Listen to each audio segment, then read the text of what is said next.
Hey, what's up, guys? I'm Jordan Fisher. I'm Timmons Hatman. I'm Cypher PK, and this is the May Contain Action podcast. Available on Apple, Spotify, Google Play, and more.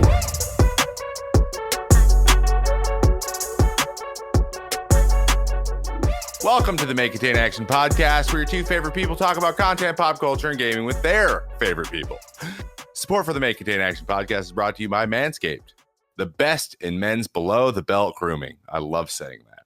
Manscaped offers precision-engineered tools for your family jewels. I am Trevor May, a.k.a. I am Trevor May, host number 2. And host number 1, as always, is ActionJaxon, a.k.a. Paul. He's here. Hi, Paul. He went to Home Depot today, got some sunshine. He is jacked on energy right now. I am full of vitamin D, brother. Oh, yeah. Yay. Went out there on a rake. Couple rakes. 2 rakes. There's 2 rakes now. He's got 2 fertilizer. Rakes. Do you have a giant yard? You must have a giant yard. I don't want to say giant, but I'm sure compared to what you're used to, Trevor. Yeah, it's yeah. Mm-hmm.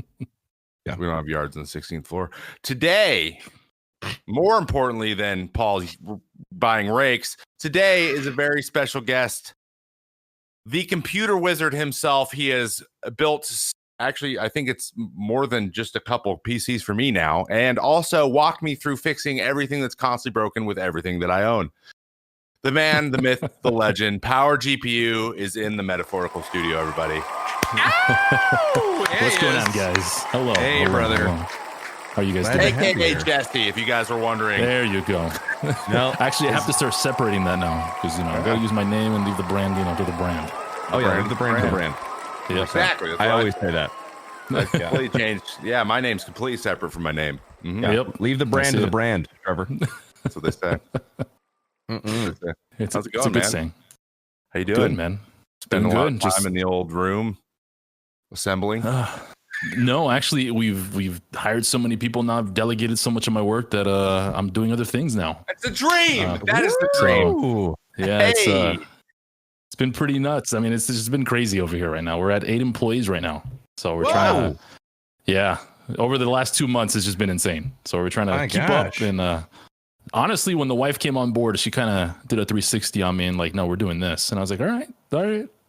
Kind of let her took the driver's seat a little bit because she went to college for business administration. So I was like, all right, do your thing. So she would know how to run it then. Yeah. She would know. And she used to run her own offices for dental work. So I was like, by all means, kind of, somewhat similar, but no, it's been nuts, but we've been staying afloat and trying to keep up. That's fantastic, man. I'm glad you're doing well. Yeah. Are you hiring or?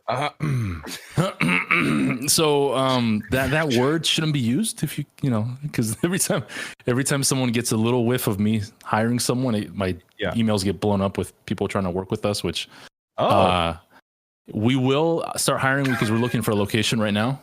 Yeah. But once we get the facility, I'll definitely be hiring for sure. So what you're saying is right now you need people badly. You're hiring. No. Stop your resume right now. Pause the podcast. Yeah. Email. No, my wife, we're going to get hammered with emails. Watch. Update your resume. Oh, jeez. Seriously, don't do that, guys. No, I'm screwed. Kidding. Just skip. Don't do that. Just tweet him or something, and that way. Oh no, not that either, please. Jesus. Definitely don't DM him on Twitter either. Don't do that. Oh my God, no, DMs are closed. They've been closed since November. Keeping it that way. There you go. Ooh, wow, November. I should try that. I think I get asked for a free PC probably as much as you do. Oh no! There's no way. Yeah. There's no way. No way. How many likes on TikTok for an? I'm just like, dude. Seriously, on TikTok, they say that? Yeah. I'm a TikTok guy. Maybe if you just answered the question, you'd be good. They would. I do. I say no. Leave me alone. Leave me alone. Gosh. Well, Jesse, we want to get to know you and get our audience more familiar with you. So we asked this to people that actually have the name, but you're not. I mean, you are the name. You are PowerGPU, but you're also, not really. You're Jesse. Yeah. That's what you mean. Yeah. We're curious. Well, actually, this is a 2-part for your business and for you. Where did your name come from? Like, do you have a Xbox username you used back in 2002, and what was it? And also, was PowerGPU the first name for the company, or did that evolve as well? All right, so I don't. So my original Xbox. So I was actually a beta tester for Xbox Live back in 2000. Damn. All right, weird flex. Well, I mean, I'm old, so I mean, you know, you're gonna have some good stories. I'm excited. All right, so yeah, back in 2000, I was a beta tester for Xbox Live. Back when I was in high school, the name that I used was definitely not PowerGPU. I was a lot younger, so the name was something else, which I was very surprised that never got banned off Xbox Live because I had it for about 7 years. Okay. On Xbox Live, even through all my whole Halo days and everything. You guys want to know the name, or should I? I have no idea. I'm really nervous. But no. If it's not, all right. So it's not that bad. No, it's not that bad. It's not that bad. Well, so my name on Xbox Live back in the day was Mr. Taint. Okay. That's funny. All right. Yeah. Well, it is funny. Hateful. No, it's not hateful. No. No, I was just saying I'm surprised it wasn't banned because a lot of other names were banned that I knew that weren't even, you know, were not as bad or whatever. But yeah, Mr. Taint. Yeah, Mr. Taint. And I always got asked the question, what the heck is a taint? So I had to explain it. I mean, what? A lot of the younger kids. Taint is also a normal word. Like, you know, the water's been tainted, or like, you know, so that's like a thing. Definitely didn't use it for that correlation, but I know what you mean. No, that's probably why they didn't ban it. They're like, oh, this guy changes things. He like, I don't know. Yeah. So, and the funny thing is, you can imagine when I used to teabag people in Halo, you were teabagged by Mr. Taint. Full circle. Trevor is not amused. What it means. Not amused. Okay, I get it. Well, now it's great. Well, you didn't know what a taint was, Trevor? No, I do. No, I'm just saying, like, okay. You pick your name based on it. Like, okay, you're gonna do an action in the game you're probably gonna play all the time, and that now that the name, you know, you're like, yo, I'm gonna dominate. Just like, I don't know if you've heard the story of Ninja's name, but he used to ninja people in Halo. Like, yeah. So like they got it, and he just like, he got ninja'd. Like he just yell it all the time, which is a super funny. But that became his name, right? Yeah. So same thing. Yeah. Okay. Kind of. The crazy part is that I used to play a ton of Splinter Cell Pandora Tomorrow, and I played it so much I almost lost my wife. She was my girlfriend at the time.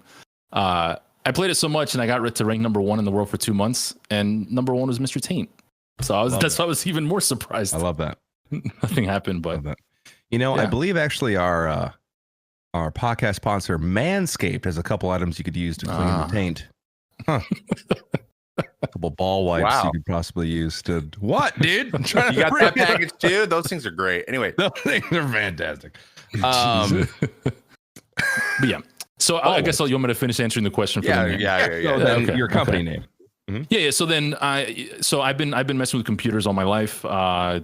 My first game, first one I used to play games on PC was back in like 94. And then I just kept going on with it. I built my first computer like in 99. I enjoyed it so much. In 2005, I built like these 2 crazy machines, one for me, one for my brother-in-law.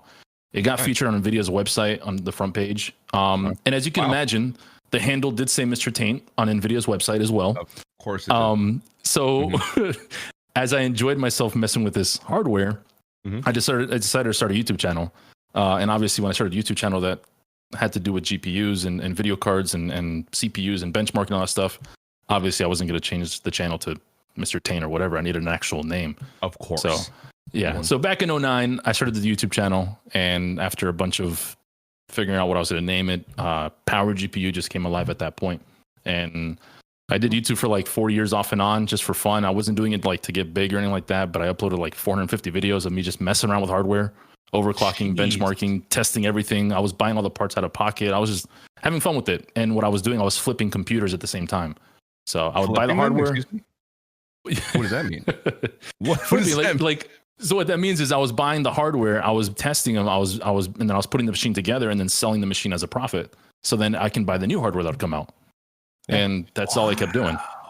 Yeah. So I kept doing that, and I grew a name here locally because I worked at Tiger Direct at the time as well for 8 years. So I was just building a bunch of local business, just building computers and selling them, and that's all I did on Craigslist for a long time, very long time. So that's where the name came. It was pretty much to YouTube essentially. No way. But, It is it's a very YouTube friendly. Like it has that feel, right? Like PowerGPU channel. I'm gonna check out how to build this. Or like I could see you doing reviews on, like, I'm sure that was part of it too, like getting a new piece of hardware. I was this doing. Thing is great. Yeah, this thing isn't as good. Stuff like that. That makes a lot of sense. That's actually how I met Linus. Wow. Linus Tech Tips, which you guys probably know who he is. Oh yeah, Linus. No way. I met him back in 2009. I met Dimitri from Hardware Canucks, and that's how we actually came together. We became friends, but then we all separated. We did our own things. He got big. Everyone else got big, and kind of just kept going. So yeah, it was around that era. It was the 2009 era. That's super cool. Yeah, it was fun. I watched Linus's video where he was trying to prove if Shroud was a machine or not, and it came back inconclusive. He still does not know if he's a machine. Great video. I always appreciate, not to make this about Linus or anything, but because you just mentioned him, and I didn't grow up watching him, but like he was one of the first tech people I watched. But he is like in depth. He would say words, and like I'm like, I don't even know what this guy's talking about. Like he's lost me at this point. But he was also very interesting to watch. So if I ever wanted like a in depth, I want to know like the teraflops and processes that this card has. That I watch Linus. Yeah. He gets really deep into it for sure. It's insane. Definitely. So when you were doing these videos as well, like building these PCs, were you like narrating them, or were they just like speed builds? Did you have like a time lapse of you building them, or so the YouTube channel wasn't focused on the actual builds. It was mainly focused on what the CPUs and GPUs can do. Essentially, like I would running like benchmarks. Yeah. So like a new GPU would come out, I would buy that card, I'd run every single benchmark I could, record the footage, upload it. And that's what I just kept doing, because I was doing this before I was doing videos, and my wife was like, you should start uploading these videos. And I was like, yeah, sure, why not? And I started doing it, but then I started doing it so much that I did stop like 3 or 4 times in the middle of everything for those like 4 or 5 years, because YouTube's a lot of work. It's a ton of work when it comes to editing and adding this in and doing this, and especially if you're grabbing like a bunch of different footage. And so, and it was a lot of work. But yeah, it was just pretty much testing the hardware. That's all it really was, and showing what it can do. Wild. Yeah. I love that. And also, I just feel like I'm just getting the idea from what you're saying so far that your wife really is the key here. She's really holding all things together. It was always the back and forth thing. I mean, doing stuff like that does take up a lot of my time. So she saw it did. Sure. So those, it was back and forth. My goodness. Like, you should put this on YouTube. You're right. YouTube blows up. You should make me business administrator. You're right. Business grows. Well, that's true. The funny thing about YouTube at the time too, the algorithm was so weird. It was all over the place. I mean, I feel like there was some videos that would get like 300,000 views, some videos would get like 100. It was just all over the place. It's Instagram now, is what you're saying. It was Instagram. Yeah, essentially. Except, nothing gets any views on Instagram. They just stopped putting your stuff in front of the people that follow you. I don't know. I don't know how we're over here with our hands up. Maybe that's. Yeah, everyone's talking about TikTok, and I mean, kids are asking me how many likes, so maybe I should just lean in. Maybe they're telling me something. Yeah. Oh well, dude. I mean, I'm kind of sad because I think had I found that channel earlier, maybe I would have bought into buying PCs earlier in my life instead of just spending astronomical amounts of money on huge builds that didn't really work very well because I'm stupid. So, but now.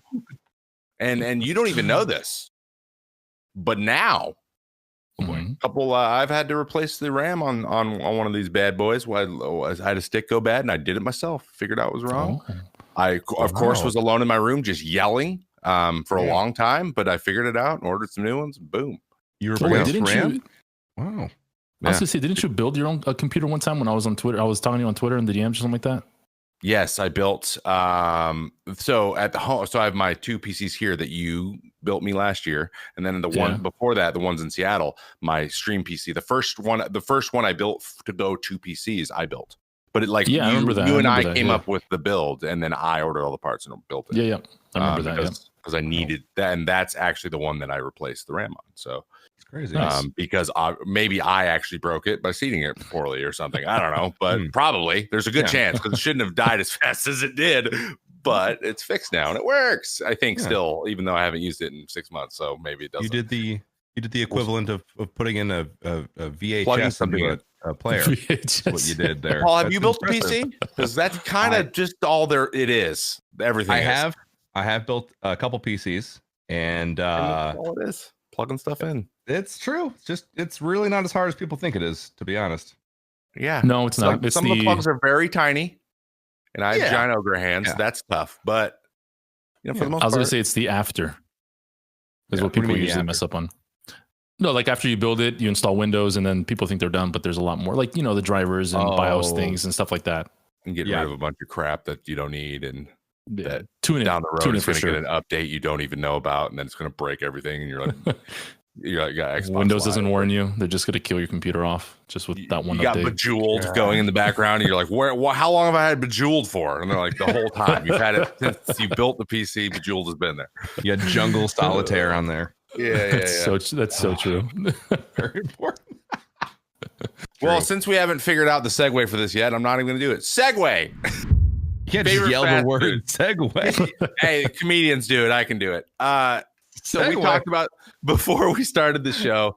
I gave you a little prerequisite, about the fast food, and you said, I don't eat that much fast food these days, because adults, we tend to make better choices as we go older. I like to think. You have canes every day, Trevor. Yeah, you know what I did today? I made myself a sandwich and had some carrots with it. Okay, today. So you know what? I don't want to hear that. All right, I've lost weight. Anyways.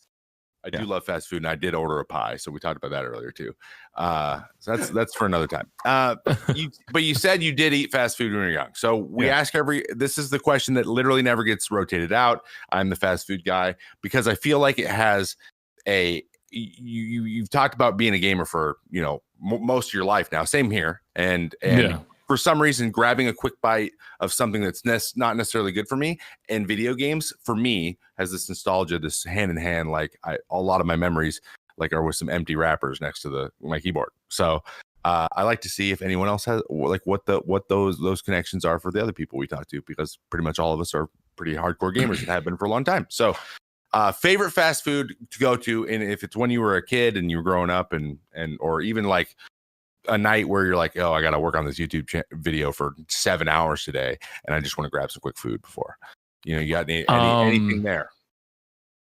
See, that's the thing. So fast food when I was a younger kid, pretty much it was Burger King or Wendy's would be the two. And at the time, because Central Florida didn't have that many options to begin with, because I was there for 20 years. Oh, I know there's a lot now, but I mean, I left there 14 years ago, and Central Florida, there was like nothing. It was Burger King, Taco Bell, or McDonald's essentially. And Wendy's. The three staples. Yeah, pretty much. Now I would say definitely Chick-fil-A. Now. There you go. As an adult. And you're an NC now, and they're probably literally everywhere. North Carolina. Yes, everywhere. Yes. We have a thing going, my wife and I now, every Saturday morning, we're ordering Chick-fil-A breakfast. Really?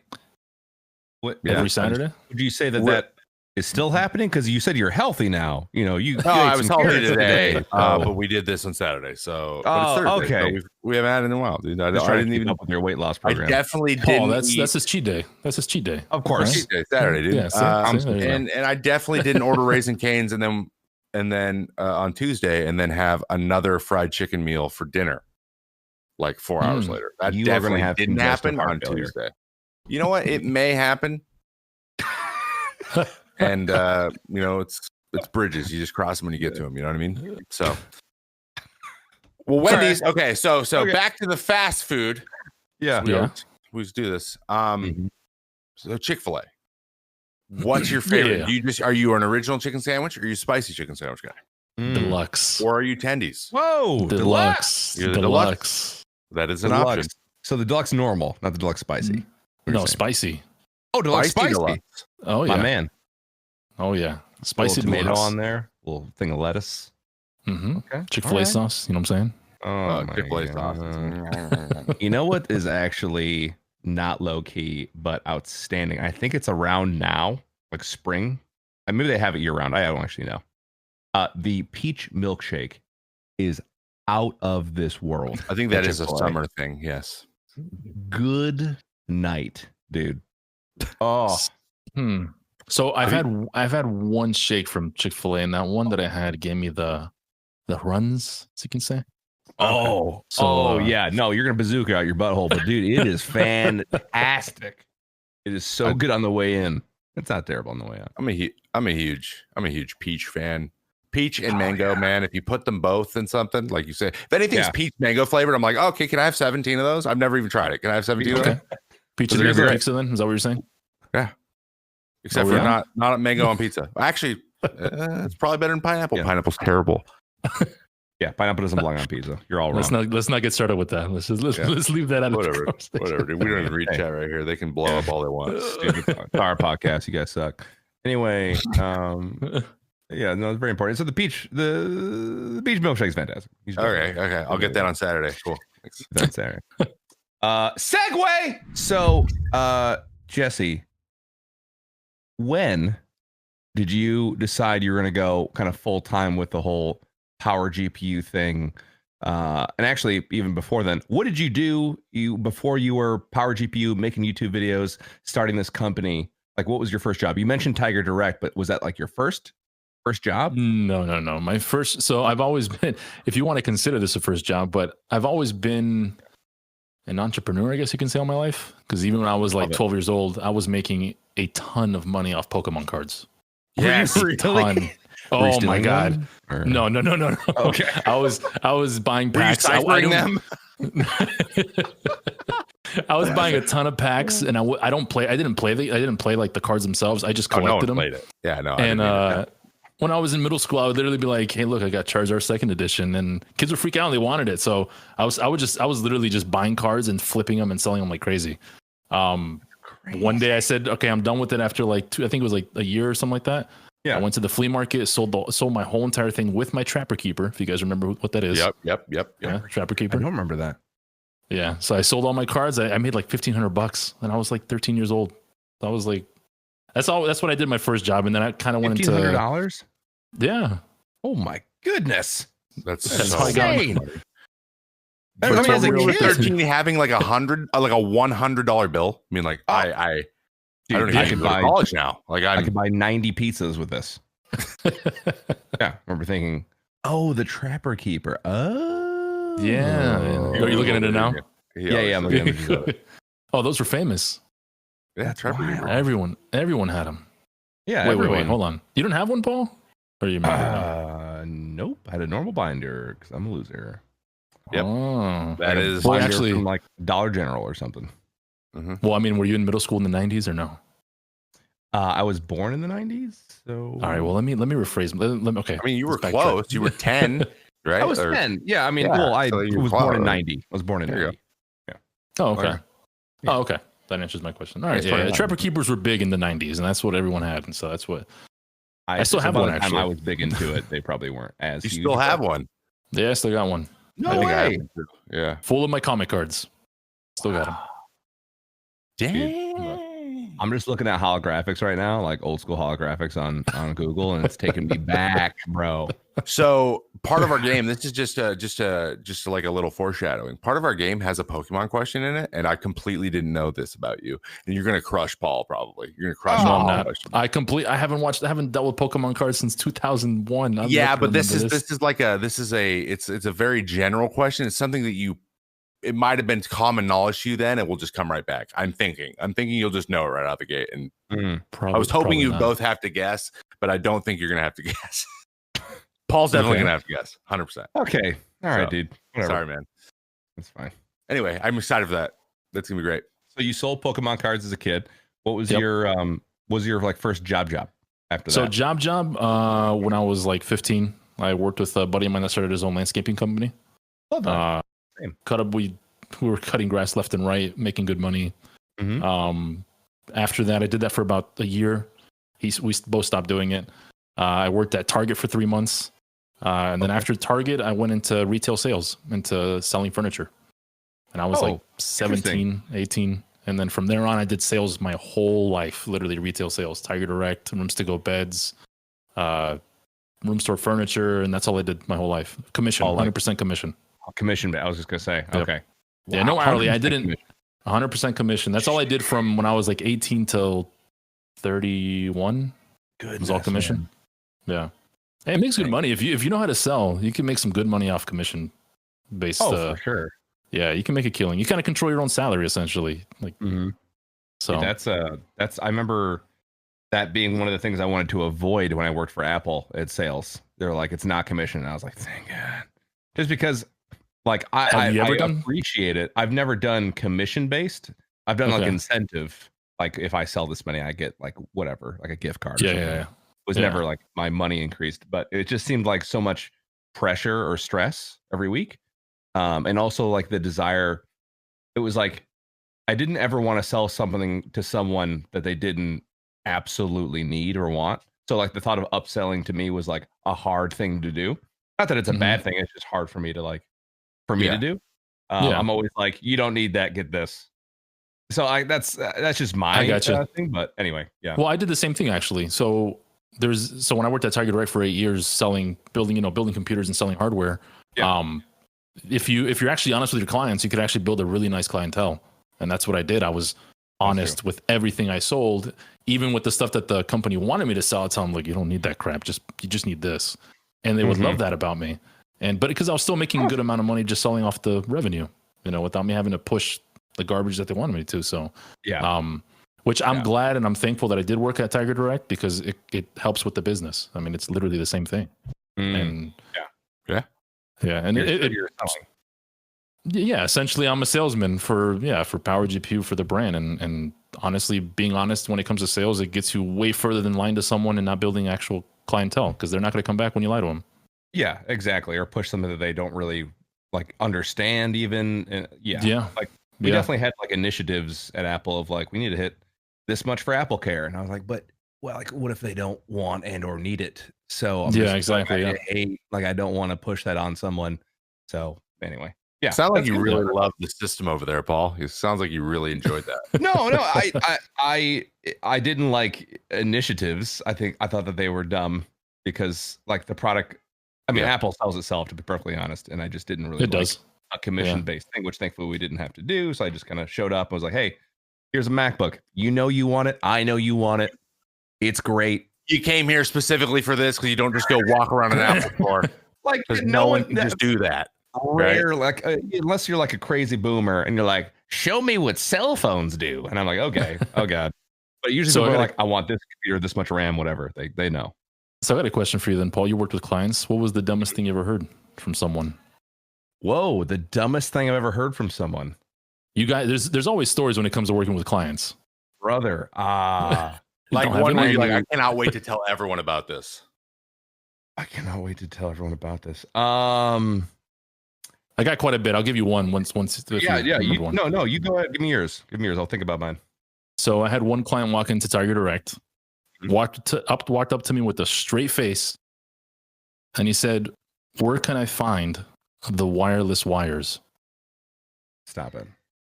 I'm dead serious. I'm not joking. You're like an antenna, or is that I looked at him and I said, "What do you mean by wireless wires?" He's like, the computer, wireless wires. No, I lost it. No, he was not kidding. It was an older gentleman. And I told him, look, come here, let me show you. So I went up to the wireless department. I said, you talking about these? He goes, no, it gives you wireless internet. Yeah. I'm like, dear Lord. I go, yeah, this is what you're talking about. Jeez. And he goes, oh, well, I Googled it. It said something about being wireless. I'm like, this is it right here. Oh no. Yeah. Oh my gosh. Okay. Wireless that kind of reminds me. That's very dumb. The dumb thing to. I've had people. I think maybe just like I repress it because I was at the Genius Bar for so long. But just like the dumb stuff that people would bring up is just like, oh my god. But we've had people come in with like multiple computers and phones, and I don't know how it didn't get caught, but they somehow made an appointment, checked in for that appointment, got back to the Genius Bar. And by that time, they're seeing me. And I'm like, hey, how can I help you today? She's like, well, I have this printer and this Windows laptop and these 3 Samsung phones. And I'm trying to get them to talk to each other. I'm like, you couldn't be at the worst place for all of that. I can't tell you how to use any of that stuff. I don't know how you got all the way back here before that happened, but I've had someone bring in their printer and like, how do I can't print off this. I'm like, I'm not helping you with that. So I don't have your network here. Dude, seriously. Yeah. Like, yeah, I can't connect to my Wi-Fi. How do you think I'm going to help you with that here? I've had those. Yep. I've had those. Yep. So I've had the same ones. Dude. Yeah. No, it's all repressed. It's all coming back now. We just like lifted up a pile of dirt and it's all under there. Oh God.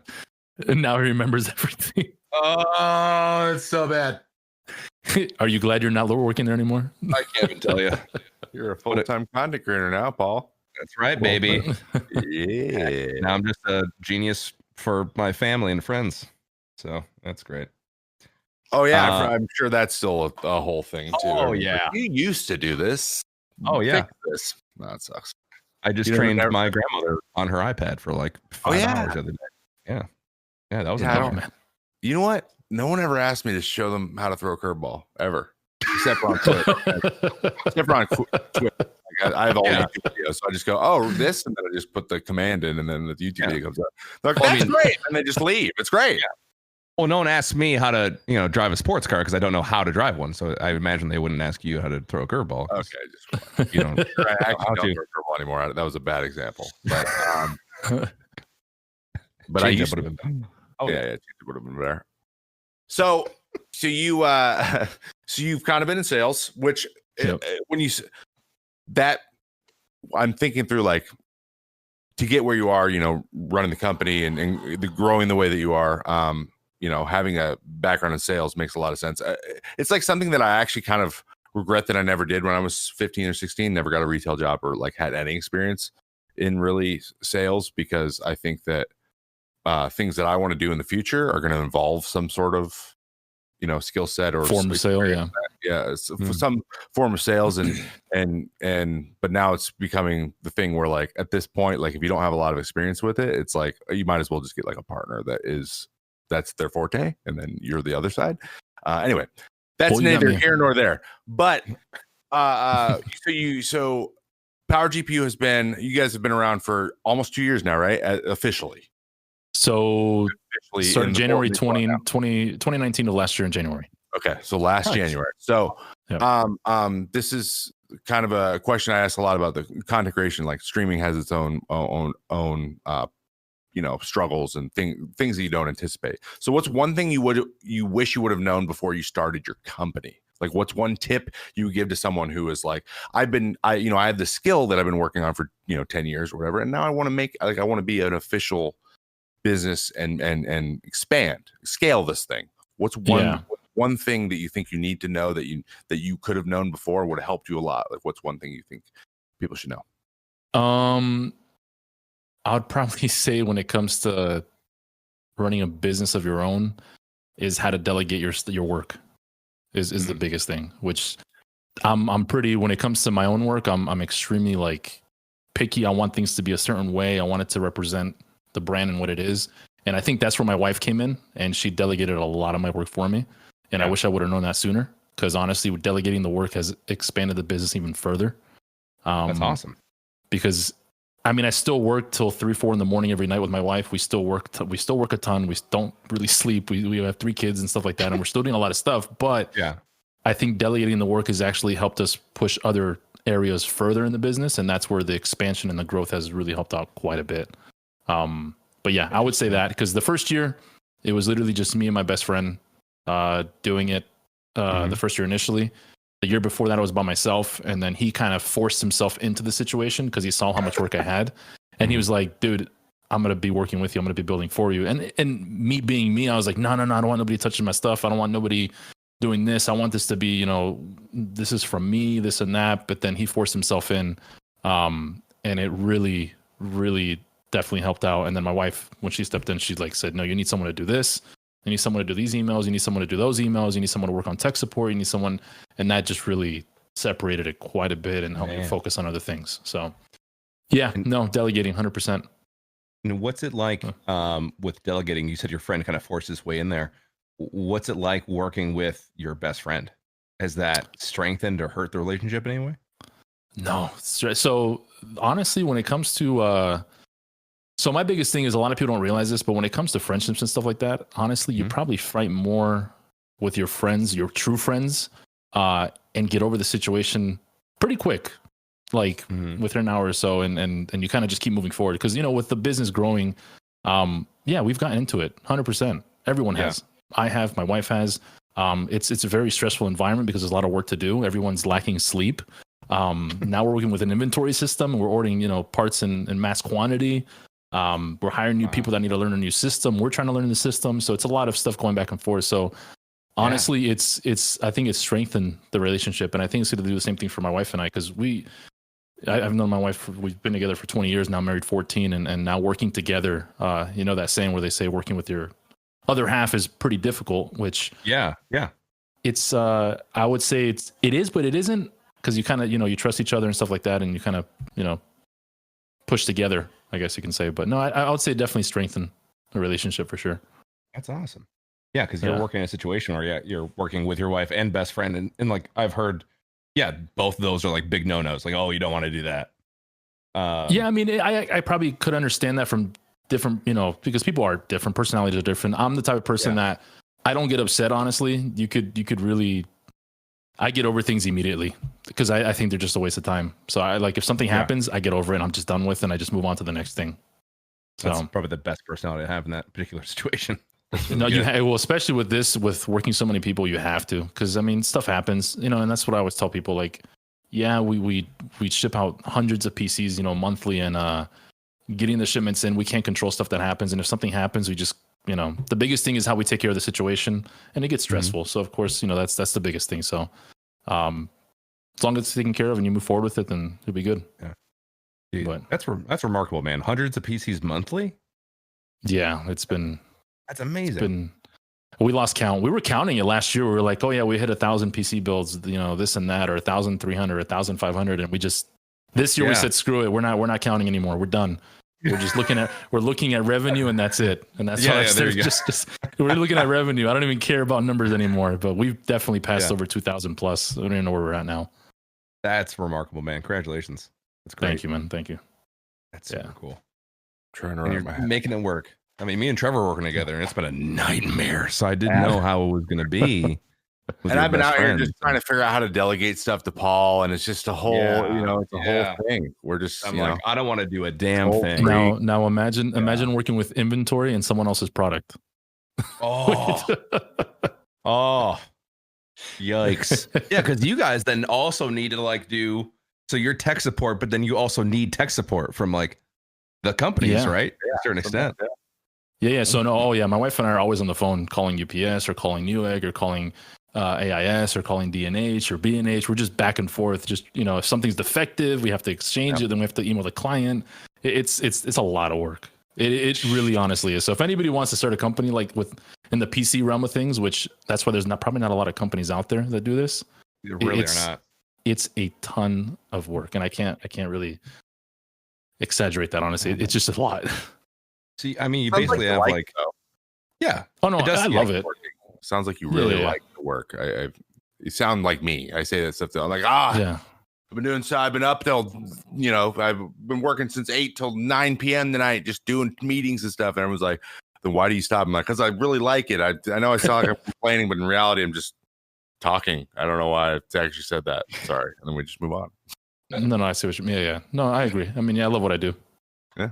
100%. That's amazing. Yeah. Because I mean, I'm thinking about your competition in the space, and I'm sure there's other companies that exist. I just don't necessarily know of them because they're not huge or anything. But you got Origin, NZXT, CyberPower, and so what else? The first two you just named, NZXT and Origin. Yeah. So I actually became really good friends with Kevin, the owner of Origin. Awesome. He's talked to me in Discord or in Twitter. He's talked to me a lot of the companies that have noticed us or noticed the brand grow, they've actually reached out to help us. No way. So yes, NZXT is one of them. I've worked with NZXT quite a bit. Oh, that's fantastic, dude. Yeah, that's super cool to hear. Yeah, no, it's been actually a blessing. I mean, other companies don't reach out, but Origin and NZXT for sure have definitely reached out and helped out and stuff like that. And both CEOs from both companies have been watching. That's what they keep telling me. So, dude, that's fantastic. It's been good. It's definitely good. Well, two things on that. One is that's super cool to hear because they're probably like, my God, we're overwhelmed with these computer orders. We need to please anyone else make a business, like take the pressure off. But then also like, I mean, I don't want to like, push this too far into the future and whatever, but let's say that the business continues to grow and you continue to do well. Do you think that you would ever want to sell it? Or do you think you'd want to keep it going? So my wife has actually asked me that. So is my friend. Everyone that's worked with me has asked me that. Mm-hmm. So yeah, so it's really hard to tell because it depends. Obviously, if someone were to come up to me and give me the right offer, it's something I would definitely think about. Mm-hmm. But at the rate we're going right now, it would have to be some crazy offer because I know that for future reference for like how much we could actually make towards the end of the year or the next year, the following year. Yeah. If we continue to grow as we're growing at 100% month over month right now. So if we're growing at this rate and they have to offer me the right thing, honestly. It's got to be quite a bit to really do that for me to sell at this moment. That's wild. So, but yeah, no, I would consider it. But like I said, it's just got to be a pretty hefty amount for me to even think about it. Because I have this like inner, I guess it's like a non-capitalistic view, not view, but just like a sentiment. I feel like of like, I get slightly bummed when I hear that people sell. But I'm not in their position. I would totally understand. Like you're working your ass off for like 5 years, and they're like, "Here's $80 million." You're like, absolutely. Like that sounds great. Yeah. Take my business. I mean, for sure. I understand that now from this point of view because I used to say the same thing. I love watching Shark Tank. I love watching all these, entrepreneur stuff, and I hear it all the time that they sold their business or sold their company, whatever. And before I ran my own business, I was like, why would they sell? That doesn't make sense, this and that. But it definitely makes sense because you're putting in a lot of work. I mean, a lot, and you kind of, as a small business owner, oh my gosh, but like I can't tell you how devastated I was when I found out that basically every soda brand is owned by Pepsi or Coke. I was like, you wait a second, yeah. Pretty much. When I found out that vitamin water, actually, in general now, just drinks, period. And that happens a lot where a lot of companies sell and then they like quadruple in revenue literally within the next year. So exactly. It's just you got to look at the point. You got to look at it as at this point, I don't think I would because of the growth. But I mean, if something were to happen and let's say consoles come out and they're destroying PCs and PCs are dying down and this and that, which never happen. I don't think will ever happen. But if something crazy happens where PCs start just dying down, then But I don't see myself doing that. Yeah, it's just all about like having the manpower, right? Just like this, just to keep up, like that. Honestly. Exactly. And that's that's a really good position to be in. It's interesting that you actually asked that question, Paul, because there's like it's been my experience there was a long time, there was like 2 or 3 years where I was just like on investment calls all the time, trying to be part of investment groups and listening to CEOs and things either pitch a fundraise or talk about like why they built. Like some people love building businesses and then they build it to a point and they're like, okay, this is they see that kind of being the peak. And they see the peak. Yep. And then they see something else that they want to do. So then that selling becomes like, I like building these things, and then I pass them off and build something else because that's what they actually like building the businesses themselves. And I think that's why what he's saying is it sounds to me, since you said you had your own little business when you were 12, and it seems like you've had different things going the whole time, that might be a possibility at some point. But obviously with the growth right now, it would be just ridiculous to even be approaching that at all. But in the future, maybe there's something you're like, oh, there's another opportunity that I'm also really interested in. And I built this other business, which gives you a kind of a foundation to sit on, and then start something else. You can start with a leg up and then go. And then that's kind of where you see the, I don't want to use. I just say Elon Musk a lot just because he's a guy who's been. A lot of people think like, oh, he just did SpaceX and Tesla. No, he's done about 150 things before that. Right? A lot of entrepreneurs do. They do a bunch of different things. Yeah, a bunch of crap that did not work too. So just so you know, but like the Alexis, the guy who did Reddit. That was his love child. I read his book. So, but he's just like, I loved Reddit. I love the idea behind Reddit, and he sold it eventually. But he ran it like himself for like forever. Him and his buddy, the co-founders, they did it top to bottom, and they pushed like ads and stuff they were just pushing against it. No ads forever. And then it got to the point where it was like, I want to build something else. They both like, we want to build something else. And then that's when they did it. But they got bored. Yeah, they got bored. They got bored. Like, we've been doing this. Yeah. This is what it is now. Like, this is kind of what it is. And there's nothing wrong with that. So it's really interesting to me. But like when I would listen to people say, hey, you know, I really like building this thing, but I'm really passionate about what we're doing. That's like, when I hear that, I'm like, okay, and my ears perk up. But then there's the people that are like, you know, if this gets worth $10 million, I'm out. And you're just like, no, I don't know if, and that might work, you know, that's fine. But that's just not where I am. That's the the Shark Tank. So like the people who are like, okay, I'm also going to be giving you money and kind of taking that role too. Let's just flip this thing, right? There's both those things exist, right? So yeah, we've actually talked about being on Shark Tank. We're not sure yet though. Really? You've considered it? Yeah, I mean, we have. But I don't. I think it would be one of those things where they'd be like, you don't have to be here. I don't think they would do a deal with us because I don't know.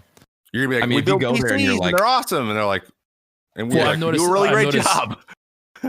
Well, I've seen sometimes where they're like, why like when they see the sales numbers and stuff like that, and like, because my biggest focus with the business is I want to have zero debt, which we have zero debt, and that's what I want to keep it at. I don't want to have any debt at all. And I think a lot of times when I seen the show, with these companies that come in and say, oh, we've done 10 million in sales, we have zero debt, we have this and this, and the growth has been growing every year, you know, another 50%. They don't do deals with those type of businesses because they're like, why are you here? We don't need to, you don't need us. Yeah. Well, you know what I mean? Our producer just put in chat, which I didn't happen to read, which I try not to read chat. But it is free. I look over. It's free. It's free advertising, free marketing. It is. So even if they are like, no, someone out there is like, PowerGPU. That's the only reason why. That's why I told my wife maybe that's the only thing that I'd go there for is for the marketing purpose. Yeah. So yeah, I mean, why are you some here? Of them maybe publicity. Like, thank you. We're leaving. See ya. Yeah. Some of those sharks too might be what like they say. Yeah. 100% like month over month. Like absolutely. Like nut. Like they'll be sure. No. I think Mark Cuban would be the one to kind of because he's the one with the whole tech thing. He's always into the. Yeah, he does esports stuff, so he's into the whole tech field. So he would understand what it is that we're doing. So, he also gets really excited when he sees like potential. He's like, "Ooh, you could build something else in the future that we don't know about. I like you. Yeah. I want to know you. I don't really care about this because it's already successful, but I want to be friends with you because in the future you might have something that we want to get off the ground, and you might need me. Like that's the Mark Cuban kind of strategy, I think, more than the other guys. Yeah, that's true. Interesting. That kind of went crazy. No, good. Great question. Awesome. Love that one. Great question. So Jesse, unrelated, you are kind of related. You are obviously a gamer first and foremost. I'd like to think. Right now, what's your favorite game to play, man? What are you playing right now? So, I'm sorry, and also because this is important, I started to interrupt you. What's your favorite game all time? Ooh, and what are your favorite to play? What's Mr. Taint's favorite game? Jeez. You don't want to know what Mr. Taint's favorite game is. Yeah, I don't know this. So favorite, man, it's changed so much. So right now, I would say probably my favorite game of all time would probably be. It's a single player game. It's not even multiplayer or anything like that. Love it. It's it's called series. It's a Shenmue is what it's called. Shenmue. Oh, I've heard of that. Shenmue. They had a part 1, part 2, and part 3. Part 3 just came out last year. Okay, yeah, part 3. And it was part 1 came out in 99, part 2 came out in 2000, and part 3 just came out 20 years later almost. Wow. 20 years later. Yeah. Good night, dude. It was one of the most expensive games ever created on Dreamcast. It was ahead of its time. It was way ahead of its time. Whoa. The graphics from 99 were phenomenal. It was pretty. The game was so crazy that it was a single player experience, and you could actually you go to work, you make money while you're trying to investigate who killed your father, and you actually had a Sega Saturn in your room. You can buy games and play it within the game. You can go to the arcade, play arcade games. You could get toys from the little vending machines. You can do everything. I mean, you literally can do everything, and you could explore every stinking drawer in the whole game and every location. It's pretty nuts. Holy crap, that's insane. Yeah, it was, like I said, it was way ahead of its time. It had a weather system implemented. It had all this crazy stuff. Damn. Yeah. It was pretty much like the. What's that? On the Dreamcast. Yeah, Shenmue 1 came out on the Dreamcast, and they spent a lot of money on it. I think it was like 80 million or something like that. 80 million in 1999. Yeah, something like that. Scorsese directed. Holy hell! Like $10 billion in today's money, guys. Holy crap! Yeah, it was between actually. Yeah, it says it was like 50 to 70 million is the estimation for the game. That's crazy. It's huge. It was huge. I mean, game, yeah. So they had a thing called QTE, QuickTime events. It was kind of like it's Yu Suzuki pretty much pushed it off the ground with QuickTime events from that game. Wow, is what it was. Yeah, it was pretty crazy game. Like I said, way ahead of time on this guy. My gosh, yeah, incredible. But I love that. Yeah, awesome. So currently, my friends and I, since we've been so busy, we've been kind of back and forth jumping games. I used to do a lot of competitive games, but I don't do that as much anymore because I just don't have the time to dedicate to get better in games. Yeah, no, we're old and tired. Yeah, 100%. Yeah, and I'm exhausted. 100%. I don't want to think. I don't want to do all this crazy stuff. Yeah. So I'm kind of right now. We're getting back into MMOs, really. Yeah. So we're getting back into all the roots.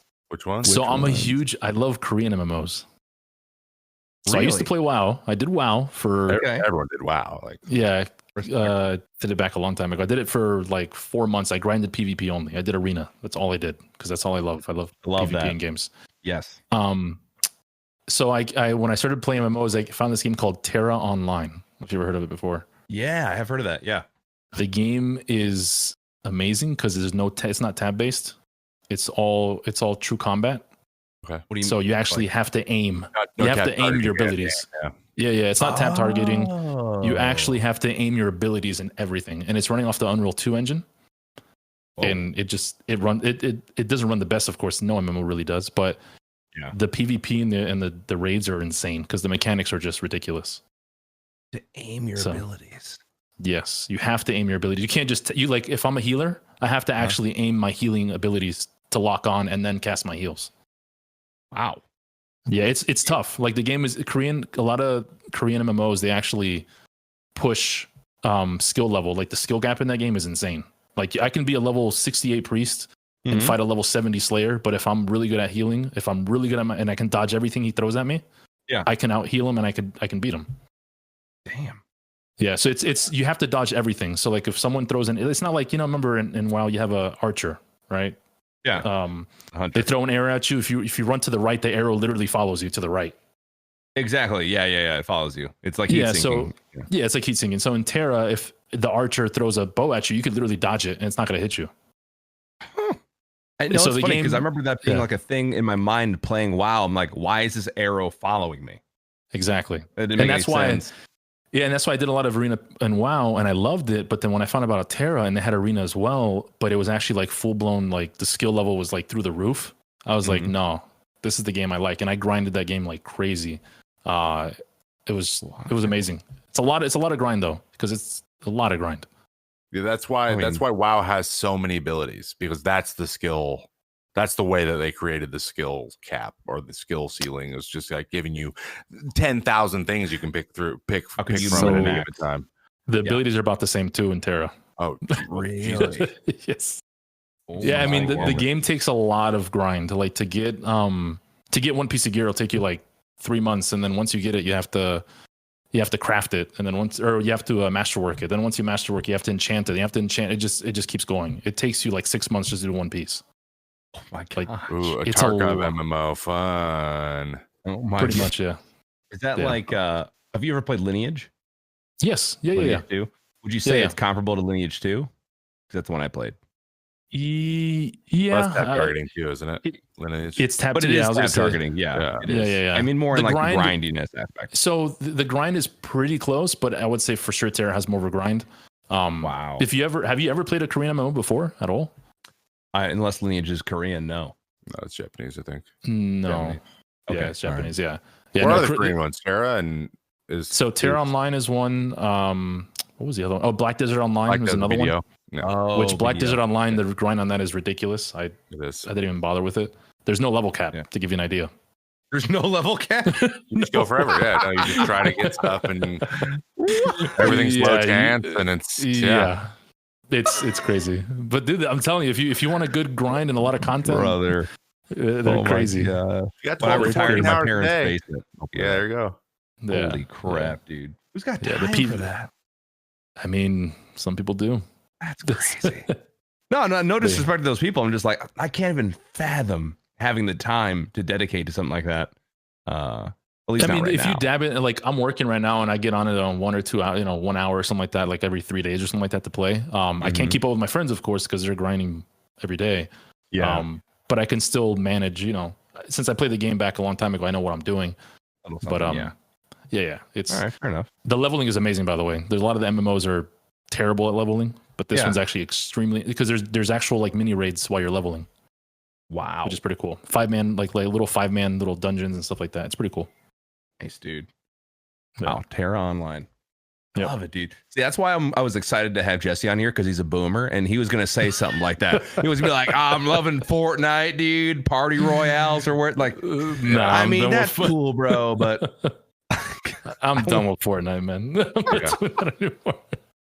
Yep. You're like, Our time has passed. Yeah, my time's passed. Yep. No, I'm good. Oh, yes. I'm so excited for my freaking game, dude. It's great. Oh, my gosh. Wait, your Paul, game? you're going to get destroyed. Oh. You're going to get our game we're going to play in the pod here in a little bit. Paul's going to get destroyed. What game? Well, that's I made a game, but I'll tell you about it when we get to it. Oh, yeah. Okay. It's pretty easy. All right. Before we get into that, it's time for our ad.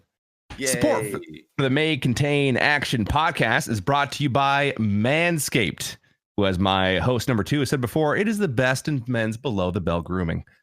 Precision engineered tools for your family jewels. Manscaped engineers has spent 18 months perfecting the greatest ball trimmer of all time, and they just came out with the Lawnmower 3.0. Third generation trimmer features a cutting edge ceramic blade to prevent manscaping accidents. Millions of balls. We're about to be nickless. That's without nicks. They're going to be smooth, is what I'm trying to say. One of the coolest features of the Manscaped lawnmower is the LED light, which illuminates the whole grooming area, which is great for me because in my shower, it's like a dungeon. So it's just nighttime in my shower, and I get a little LED light to reveal the path to take, which has been really nice. Also, it has a 7,000 RPM motor, and it's very quiet. You will not hear this thing in the shower. The shower is louder than this trimmer is. You will not hear it. So it's fantastic for plowing through some of those thicker crops, if you know what I'm saying. But let's not forget the charging stand. You can show it off loud and proud. Set that thing on your sink and tell everyone, hey, I'm trimmed down there. Manscaped. Use code MCA at manscaped.com for 20% off your order and free shipping. That's code MCA for 20% off your order and free shipping. Manscaped.com. Your balls will thank you. Wow. Very nice. Thank you. Seriously, ceramic blades, though, next level. Just so everyone knows, ceramic blades, next level. Ceramic anything. Honestly, for the most Pottery. part, feels okay. Things of that nature. I can't think of anything else ceramic. What? Knives, kitchen knives. A lot of them ceramic. They Those are stay great. sharp, right? They don't need sharpening. They don't need sharpening. It's very nice. Unless you're getting Japanese steel. If you're getting Japanese steel, by all means, that's the best way to go. You gotta get one of them sushi knives. I don't know how we got there, but Oh, sushi bro. knives. I'm such a boomer. I've never been. I'm so old that I'm so excited. I just bought a blower today. Like I bought a mower, a trimmer, and now a blower. And I'm proud of it. And I'm also proud of my knife set. That's how old I am right now. I've gone through that phase. Bro. Yeah. I never in my life. You fill your house first, then you fill your garage, dude. You're on the garage. I was gritting ear to ear with that blower. I was like, honey, this thing has 90-minute runtime. I'm not sure if you know that. All right. Yep. Gasless, battery powered. It's outstanding. She was like, honey, this is the 5th time you've told me since this trip started. I was like, honey, I just want you to know it's really good.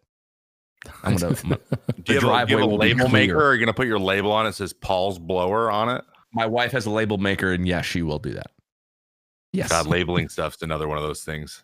Oh yeah, you put your address on stuff because if you like leave it out, some Premium organization. Yep. Oh yeah, pretty good. Yeah. So sorry. Anyway, enough about being old. Trevor, you have a game for us to play.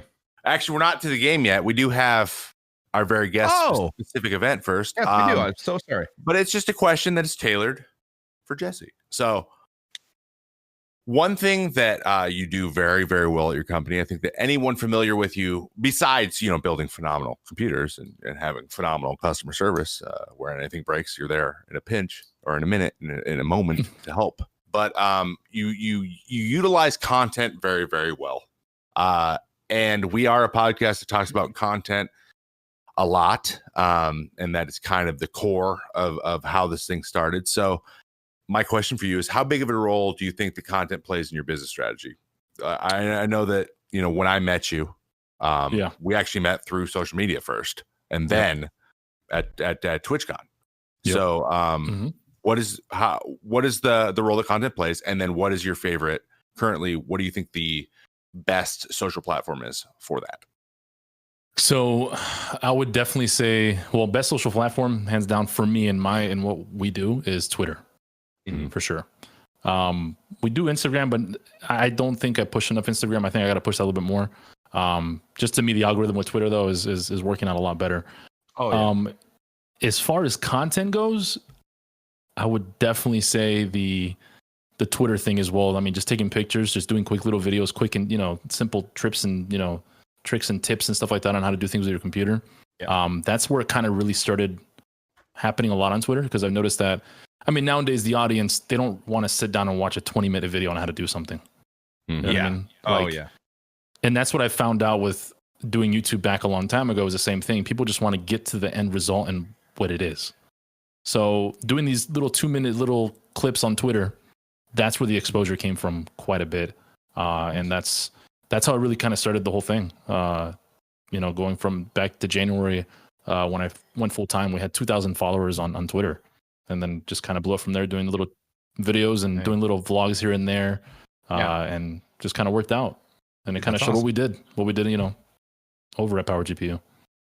Yeah, like this is what's happening, and like I think we're all kind of like following you grow, which is.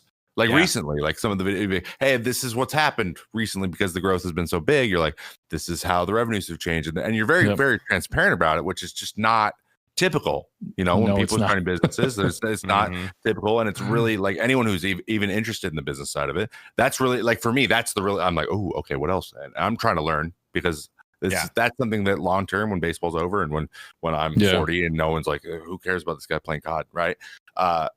I want to build things. I'm going to be in the same. I know I'm going to be there doing something, building a business full time at some point in my life. I know that. So that's really interesting to me. But I think from just a casual standpoint, like it's that transparency you talk, being honest with your customers, like you were talking about earlier. I've even tweeted out about stuff like that. Like I said before, stuff gets damaged. Any company you order from, it doesn't matter who you order from. It's going to happen. I've done videos on stuff like that. Like, I'm like, look, we're not perfect. It's going to happen. It's not the fact that the product got damaged. It's the fact that how we handle the product that got damaged. How do we take care of that client? And we've tweeted about that. Yeah, we're imperfect. It's not going to be 100%, perfect the whole time. So, but yeah, I think transparency is probably the biggest thing that's helped me out on Twitter. Because I'm extremely transparent on Twitter for sure. I would say that people, and maybe this is a generalization, but I would just speak for myself. I care less about the product being functional than I do about the non-functional product being resolved. Like, I understand that things break and that happens. Like, it sucks. Like, oh man, but how much more depressing is it, like, when someone gets something that doesn't work or is broken and doesn't take care of them, they know the process to fix it is going to be arduous. It's like the worst. It is. So that's one thing I talk to the team all the time. My number one focus with the brand is not the biggest focus that I do is anything that's come in damaged, the return time, I get that computer back out to the client.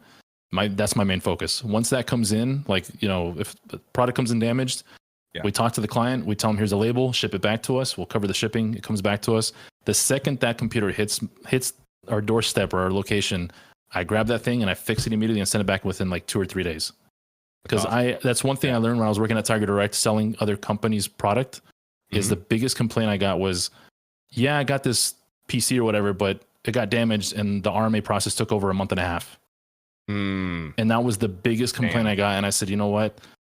With this brand, that's not happening. I want that thing to be out. I want it to be in and out immediately, because the client already paid. You have their money. They paid for it. They deserve their product immediately. Yeah. So that's probably the biggest thing that I'm trying to focus on for sure. I love that. That's I feel like working for the biggest company in the world is their mindset was always like customer first. Not customer first in like the customer is always right, because the customer is absolutely not always right. That is absolutely not true. That's my second motto. Worst motto ever. No. But it's just like I think it's a level of, I mean, Apple bases their whole customer service model on the Ritz-Carlton. Like, that's how they treat people that enter. Like, it's just such a customer focus that the product is kind of like, you're almost like making friends with your customer, like building a relationship or rapport with them. And that makes it easier for them to purchase from you. Like, you're not like saying, hey, here's what this does. Here's what the teraflops are on Linus and like all the stuff. You're saying like, what do you need? Like, what are the things you want to accomplish? How do you want to do that? What's your goals? And then I will help tailor a product to that. And I've noticed that, like, I've actually even noticed, like, with PCs themselves, like, if when a client gets a PC and they're having an issue or something like that, and they do, like, I try to work around the client and try to let them know like what's going on. But my biggest thing is, I've noticed that me telling the client up front what I think it is, and me blatantly telling them, look, because there's a lot of with the whole Fortnite thing that came, with Fortnite blowing up last year. This whole, I don't know if you guys saw it, but this whole thing about people FPS boosting your computer. Nope, didn't see that. Excuse me. No, you didn't see that, really? What? I'm very disconnected from the world, which is really weird. Well, anyways, there was a bunch of people that were doing FPS boosts and stuff like that and that, whatever. And we got a lot of clients coming back to us saying that they had someone go in there remotely and try to boost their FPS. And some computers were damaged for that. And I told them that was something that we don't cover, because that is something that somebody messed with the computer. And I would tell them, frankly, look, like, I know someone messed with it and this and that, whatever, but I was transparent with them and told them that's something we don't cover, man. And I hate saying that to you, but if you send it in, we can take a look at it and see what we can do for you and salvage some parts or whatever that happened. But the whole thing where the customer's always right. They are right to a certain extent. So sometimes, but I sometimes will call them out and be like, no, this is what happened. This is what you did. And this is why this is like this. You know what I mean? Yeah. I feel like you doing that, they actually respect that more, because I've caught a lot of clients in lies, and I'm like, no, you were overclocking, you were doing this, and they're like, no, I wasn't, I promise. I go, then why is this like this? Because this is not us. I'm telling you. And they're like, okay, fine, yeah, I was doing this. Dude. And I was like, yeah, that's all I need to hear. Like, it's easier for us to troubleshoot for you if we know what happened.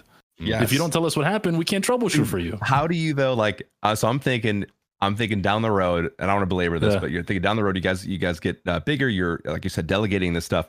How do you teach that to a customer service employee? Like, hey, don't be afraid. Call the customer out on their shit.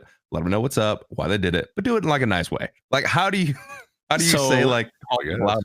I mean, if we get to that extent of that much growth, honestly, it's going to be one of those. Like right now, at this point, it's a little different because I'm handling majority of it when it comes to returns and stuff like that. Okay.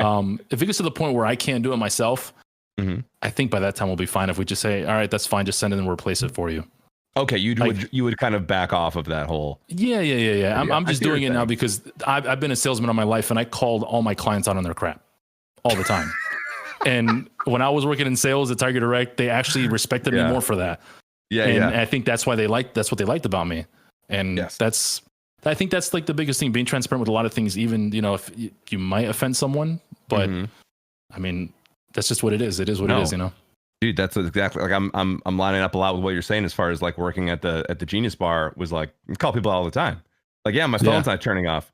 Well, there's condensation underneath your display. Do you think that has anything to do with it? What?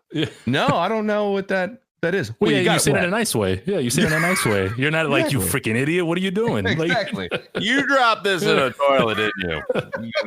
You dropped this. This is hardened toilet paper on the back. You sure you didn't drop it into a toilet? No. Yeah, it's like you questioning them like that was what I mean. I'm not. Yeah, you're not going to sit there and be like, well, you're the idiot that had someone connect remotely to your computer and start freaking. You know what I mean? Exactly. So, yeah. You got to do it in a nice way, of course. I love that. Of course. No, that's perfect. Yeah. That's Trevor, you great. messed up your RAM.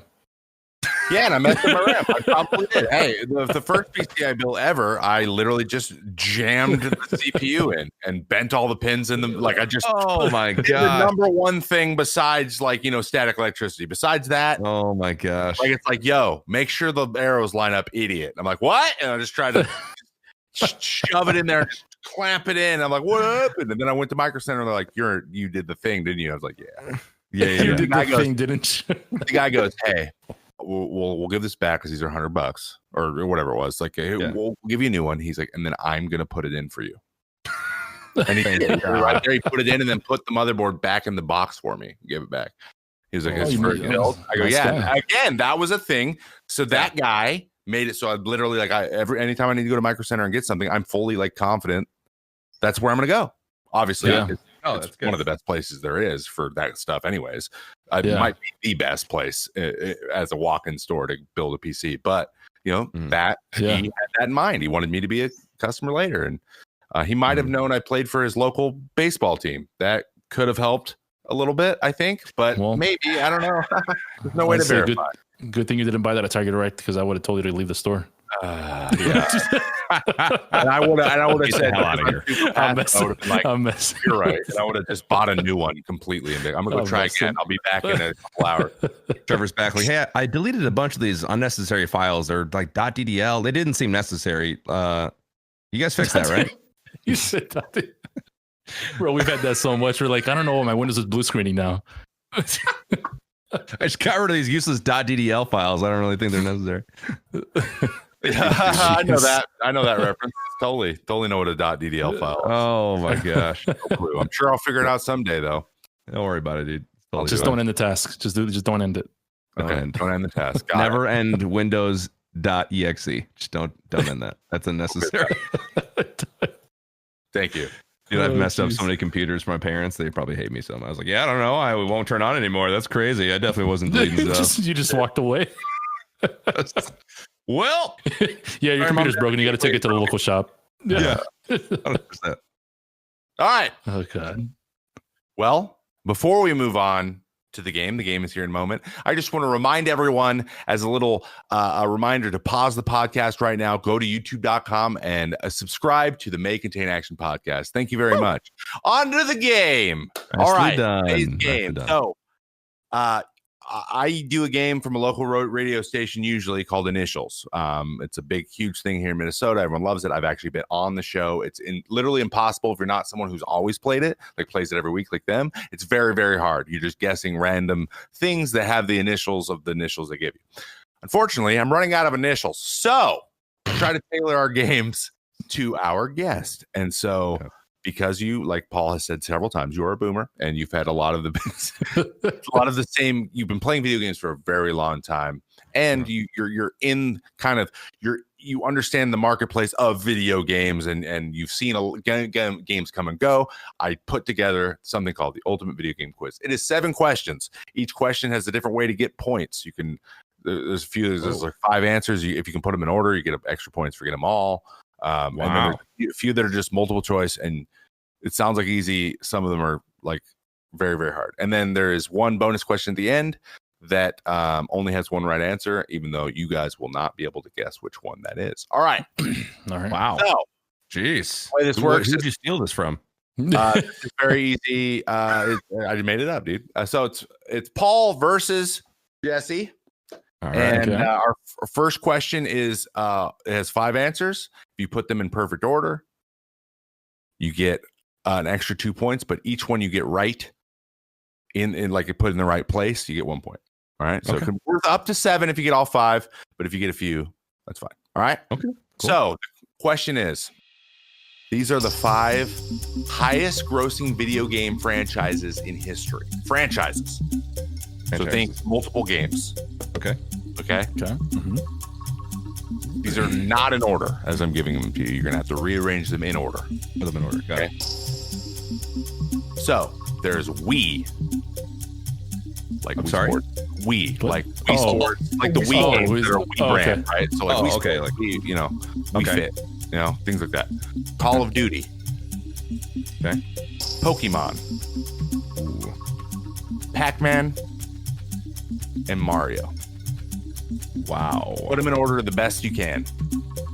In order the best we can. Okay. Yeah. Best selling. Best selling, right? Best selling, yes. Best selling. So again, that's Wii, Call of Duty, Pokemon, Pac-Man, and Mario. Okay. Okay. So whoever wants to go first can start whenever. Go ahead, Jesse. Hit him with it. All right. So I did Pokemon first, Wii Sports second, Mario third, Pac-Man fourth, and then Call of Duty fifth. Okay, Paul. All right. I'm going to say Wii first, Pokemon second, Mario third, COD fourth, Pac-Man fifth. Jesse, 0 out of 5. Paul, 2 out of 5. Oh, wow. Okay. It was the last two. Paul got 2. The ones Paul got were 0. were Pokemon and Pac-Man, second and fifth. So it was Mario. So it's the other way around. Okay. It is Mario. No, Mario's the freaking highest way. grossing. Pokemon is second. Those Game Boy games were huge. Yeah, Yeah, I remember that. Yeah, I remember that. Call of Duty is third because there are a lot of them. Wii is fourth, and Pac-Man's still going fifth. Still in top 5 though. Pac-Man's in really top 5. That's crazy. I kind of went off of like broadness of appeal, and I felt like Wii same, Sports had like, I mean, your freaking grandma could play Wii Sports. But I think, wasn't it free though, or no? was it? It like came with it. I think it came with it. Oh, that's But probably there's a ton of There's a ton of Wii Sports, but I think we're thinking of the same thing because I was thinking the same thing where everyone had it, but I think it's because it was free. Yeah, There are like there's so many Wii titles, like straight up just the Wii brand, I guess. Oh, yeah. the Nintendo game. There's so many that we don't even like know about. There's like a ton. So that's why I was like, Wii, what's Wii doing up here? Because it was a kind of a window of like when Wii existed, but Pac-Man's been around since video games existed, and Call of Duty's Call of Duty. Like, you know what I mean? So Wii in here. yeah. That's why I thought it'd be an interesting question. So I love that. the score is 2-0 Paul. All right. Nice. All right. Question number 2. Now we're talking about highest selling in units, in number of units, not money. How many of these were sold of game consoles in history? We're putting them in order again. All right. Okay. The 5 are PlayStation 1, Nintendo DS, PlayStation 4, Game Boy, and PlayStation 2. Dude. Love how Xbox isn't even in the top. Not even on. It's not even there. Get wrecked. You got Idiot. three Sony PlayStations up there. Jeez. Seriously. Gosh. Damn. Wow. All right. Well. All right. So I know it's one of the PlayStations that's number 1. I just don't know which one it was. I think. All right. So I'm gonna start with PlayStation 2 as number 1. We'll do PlayStation 1 as number 2. DS as number 3. 4 Game Boy, and PS4 is the last one. I know PS4 did good in sales though too. All right. This is tough. So units moved. So I'm going to say number 1 is a toss up for me between DS and Game Boy. I'm going to say DS. Nintendo DS. Then PS4. No, I'm sorry. DS, then Game Boy. PS4, 2, and 1. You both got 1. Dang it. So Tough. Jesse got PS2 is the highest. No way. I figured it was one of the PlayStations. I just PS remember is the highest. And then Paul got PlayStation was the 5th highest. Okay. So it goes PS2, Nintendo DS, Game Boy, PS4, PS. Ah, dang. Like shifted mine. So So we got 3-1 Paul after 2. All right. So the rest of these are all multiple choice. Okay. So you just get it, you get 5 points. okay, just made it easier for me. You either get it, you get 5 points. He was real struggling. All right. So question 3. What Pokemon is on the rarest card in existence? Oh, come on. Which Pokemon is on the rarest card in existence? Okay. Is it Charizard? Is it Pikachu? Is it Mew? Or is it Blue Eyes White Dragon? Excuse me. What was that last one? It's a Yu-Gi-Oh card. It's a joke, Paul. I was like Okay. Blue Eyes White Dragon. so I used to have a Mewtwo card back in the day. Oh, hey, Blue Eyes White Dragon. Look at this guy. All right, so I'm gonna go with Mew. Okay. Paul? Okay. I'm going to say, hit me with him one more time. Just hit me with him again. Charizard, Pikachu, Mew, or BEWD? Charizard. Somehow, you both are wrong. What? It's Pikachu? What? The Pikachu Illustrators card. Oh, There are only 39 of them in existence. And it's so Pikachu is the basic card in the holographic. They're, normally rare, the normal rareness. But there's a specific drawn by the actual artist of Pikachu, the guy who invented Pikachu himself, who he drew a specific one for a card. And they were literally like only given away, like 35 of them were only given away in like a contest. And there 4 of them were like put in circulation. Holy crap. So Pikachu is on the rarest card ever, believe it or not. Mewtwo was like kind of like the in circulation card that everyone wanted. But and then when Mew came out, he was super rare for like, I remember that being a whole thing for a month. And then they came out the movie and they gave everyone Mews and then Mew wasn't. Oh, yeah, I remember that. I remember getting one at the premiere. Yeah. But yeah, Pikachu is on the rarest card. Wow. How interesting is that? It's crazy. Yeah, Alrighty. Don't Google Pikachu Illustrator. Yikes. Just saying. Really expensive. Yeah. That too. Illustrator. Okay, so Charizard again isn't even in the top, like not even close. It's No, Charizard. Charizard. Not even the Everyone first had a edition? Charizard. Who we kidding? First edition? I knew like 4 kids with first edition Charizards. Whatever, dude. Yeah, and they won't flex them on me, dude. I was just like, I gotta write you. Everyone's like, Pikachu doesn't. We don't even want our Pikachu's to freaking evolve, dude. Come on, bro. They don't want to Pikachu evolved. That's a failure, Pikachu. That's what that is. Oh my goodness. All right, question 4. Maybe slightly easier.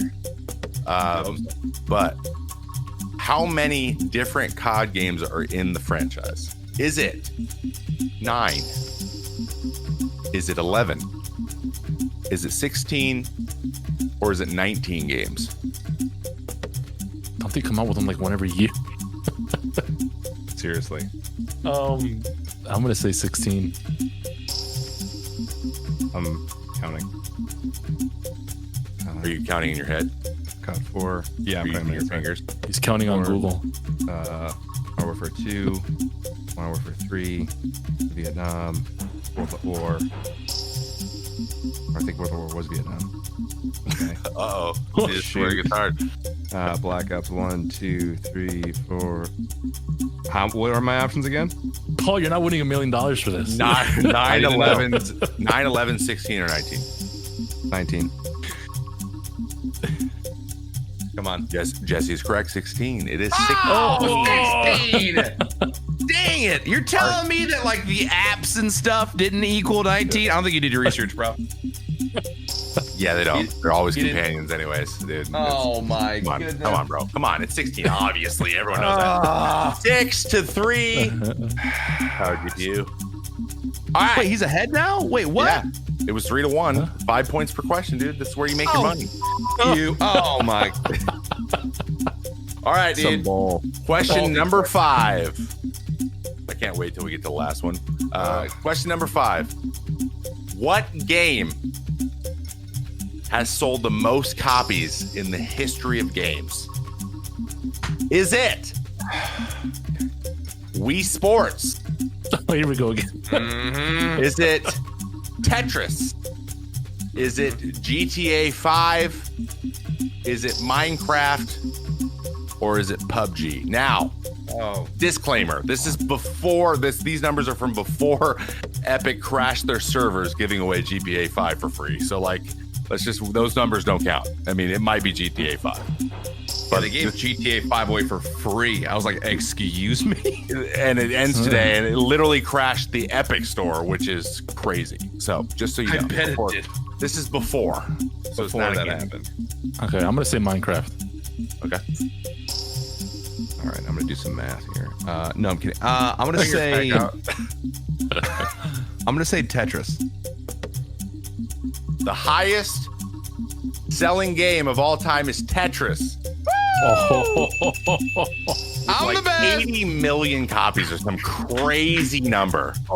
80 million. It's something insane. It's like way higher than, I don't know, I can't even explain it. Tetris, yeah. Every copy of Tetris is, and of course that's probably apps and all kinds of stuff too, I'm sure. The game now you include the apps. Yeah, I'm sure it is. I mean, I don't know, dude. I don't make the numbers. All right. Yeah. Well, you got it, so I don't know why you're so mad. Yeah, you're right.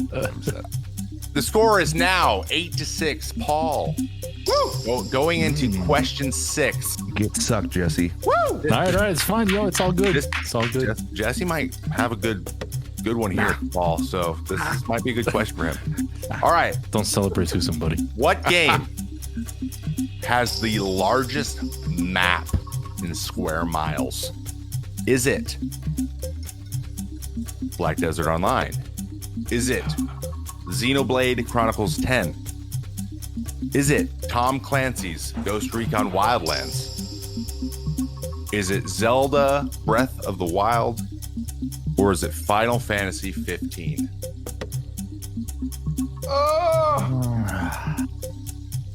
What was the second one? I believe I said Xenoblade Chronicles 10. No, those first two. I'm gonna say Zelda. That's where I'm at. I'm gonna say. Dang, I was gonna say the same thing. I'm gonna say Zelda as well. Oh boy, here we go. Comes down to this. Yeah. It is Final Fantasy 15. It is over 700 square miles. 700? What? Dude, it is huge. I never played 15, but everyone's saying huge. Yeah, that was the most recent one. Yeah, I remember. Yeah. Jeez. Yeah. That's so crazy. It's absolutely gigantic, yes. You know the other ones, like where they fall in that range? They're like, I think the fifth smallest is BDO, and then it goes Final Fantasy, Xenoblade, Zelda, BDO, and then Wildlands, I believe. That's crazy. Wildlands was pretty big. I remember that. Wildlands was big, yeah. That's okay. Big. So, you said it's how big, the first one? Over 700 square miles. That I can't even conceptualize that because I'm thinking about how big Breath of the Wild was, and it's only 23.7 square miles. Yeah. So this Holy frick. So like, yeah, there's all kinds. Dude, Final Fantasy games are. Final Fantasy is just that whole thing. The amount of stuff they have in that whole series is just, and I can't wrap my head around it. Anyway, so both are wrong. It is 8-6. Paul, we go to the final question. Oh boy. Okay. And it is the right answer is completely based on my opinion.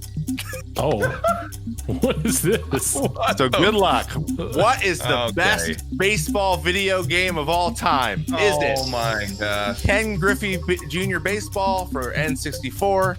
Is it Backyard Baseball featuring Pablo Sanchez? Is it MVP Baseball 2005? Or is it Sammy Sosa High Heat Baseball 2001? Which one is it? I'm going to say the first one. N64. What was the second one?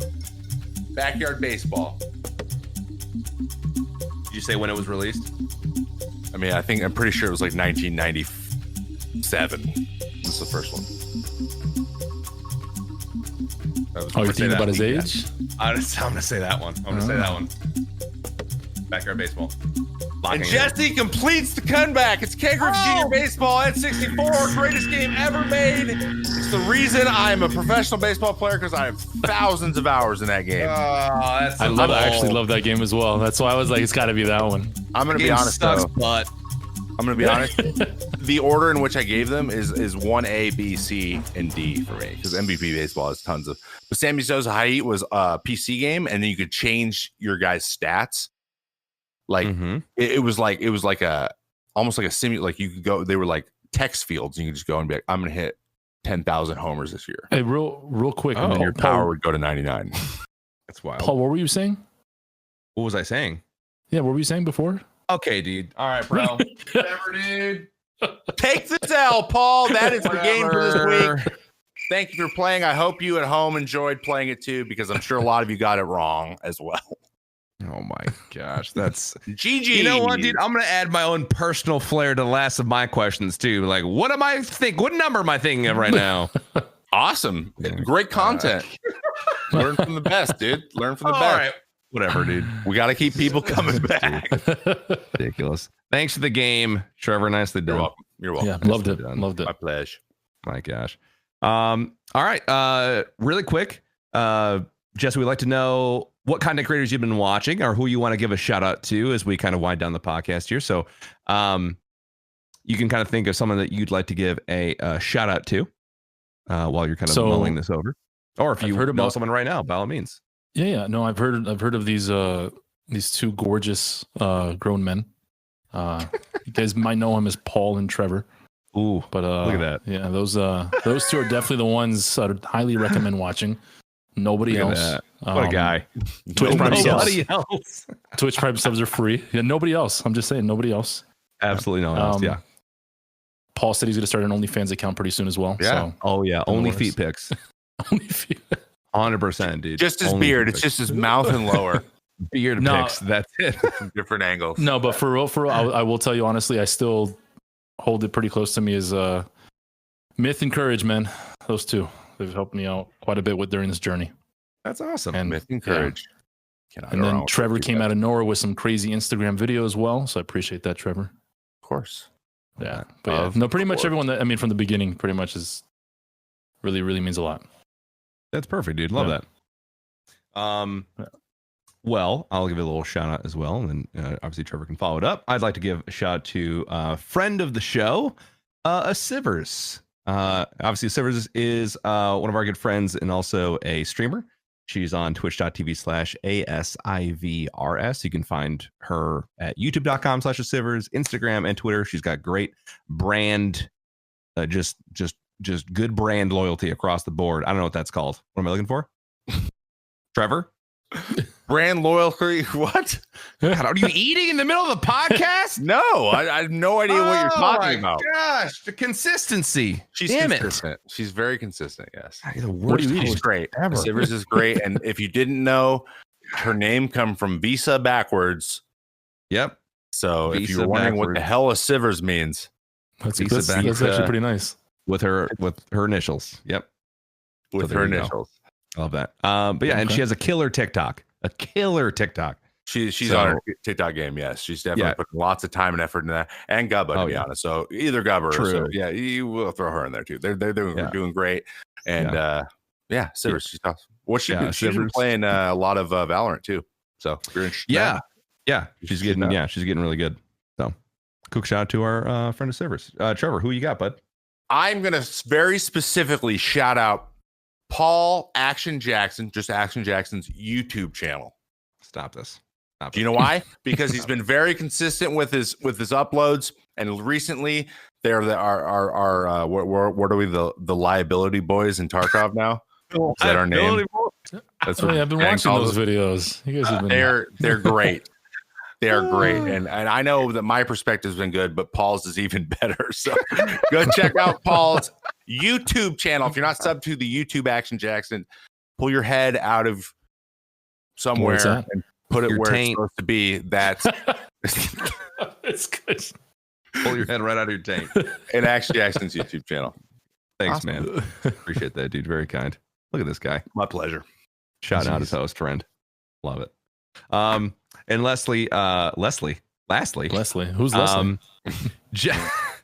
gonna call you Leslie from now. Leslie, now, Jesse, what do you have that you're excited about coming up in the near future? Something you want to share with the audience before we head out? Anything, events, streams, merch, anything like that? So merch is in the works, but not yet. I don't want to release merch too soon. I want to get something nice, but definitely I think it's the location. I think once we get the location, it's going to be a hot spot for people to come hang out and talk and Very cool. do things, and gonna have a Brick grand and opening. mortar location. Yeah, we'll have a grand opening, have people over, invite a few content creators. I'll have a stream corner for like any content creators that come visit. We're gonna have a streaming corner so they can come stream off, from the location. Just have a good time. I think that's gonna be the really exciting things once that happens. That's what I'm looking forward to, is to get a location and get some space and keep growing from there. Dude, that's super exciting. I love that. I would love to come down for that. For sure. And be a part of that, dude. That's so cool. Awesome, Jesse. Definitely. Well, guys, before we head out, we'd like to read our review of the week. Today's review of the week, which, by the way, you should always leave a review and 5 stars because, let's be honest, it's the greatest podcast you've ever listened to. And you know it. Person listening, you know it. Our review of the week comes from Fearless Wombat, who said, I've watched Paul and Trevor on Twitch, so this podcast makes sense for me to listen to. Obviously, very deductive reasoning.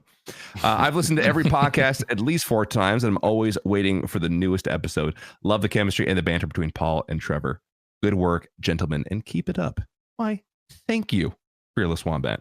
That's a lovely review. We will keep it up. We'll continue to give Trevor a hard time whenever I can.